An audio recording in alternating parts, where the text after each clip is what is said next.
I try to pray my prayers all in the mosque, and I tie my kinship and do other obligations, but I also have sins I'm struggling with, and I noticed that I have anger in my heart regarding having Islamic obligations and things I thought were halal. I came to know they're haram, and it doesn't feel like it's whispers, and I don't feel like I'm Muslim. This led me to think I'm better off praying my prayers only, make things easier for myself. But I just want this anger gone from my heart and to think good of Allah too. So how do I fix myself? I would highly recommend that you take a counseling session with me if you can afford it. These whispers are definitely from Shaytan. And you have one of two choices. Either on or off. On is to ignore whatever Shaytan is saying to you. Continue to pray 5 times in the masjid. Continue to tie your kinship ties and honor them. Continue to do good deeds. Learn about the religion while trying your level best to minimize the sins to the best of your ability and to repent and to feel remorseful. Second choice is off, which is let all of this go away. Let me enjoy life. Let me party. Let me go to clubs. Let me skip Salat, or maybe just pray Salat on time, not go to the masjid and do whatever I want of sins. Let me watch porn, masturbate, do haram things, and the hell with everything else. The first, by turning it on, you will go to Jannah because you're struggling, you're fighting your demons and your desires, and you're doing what pleases Allah. Shaitan is very angry though. Shaitan is very, very pissed because of what you're doing. But if you choose off and let's just pull the plug and go and live like normal animals, like normal people who care less about Islam or of their obligations to Allah, Allah is angry. But Shaitan is very pleased and happy with you because you are one of his soldiers and you are on his team. Nobody could help you.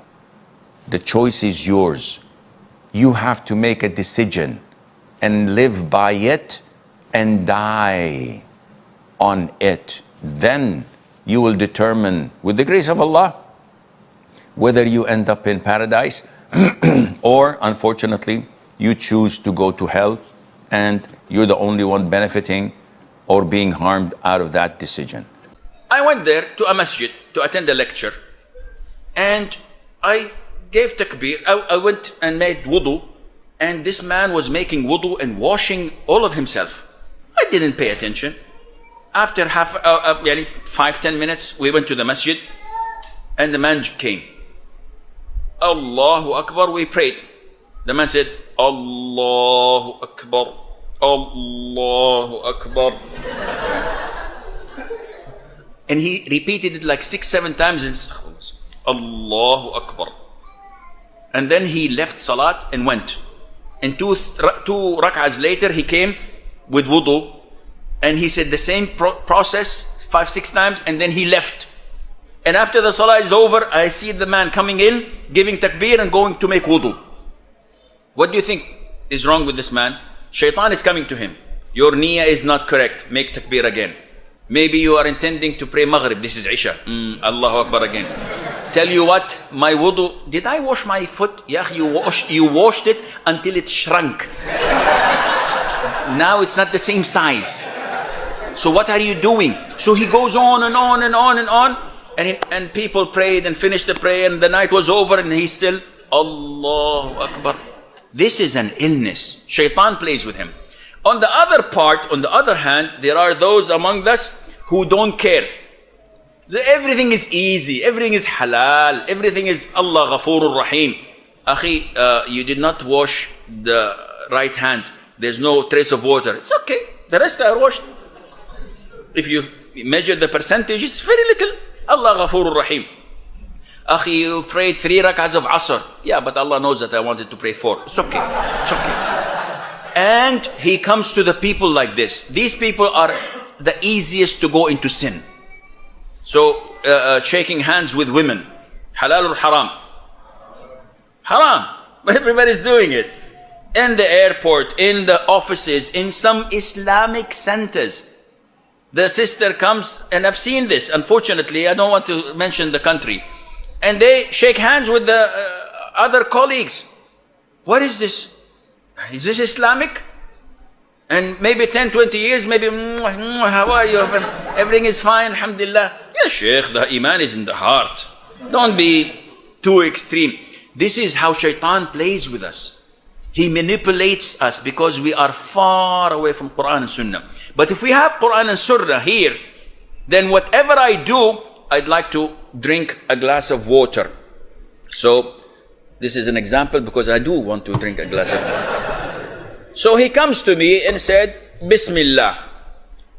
This is an action. I have to go through the filtering system. Drinking with the left hand, is it right or wrong? No, the Prophet said that the Shaytan eats with his left and drinks with his left. Then this is haram. Bismillah. Akhi, this is extreme. You find people telling you this.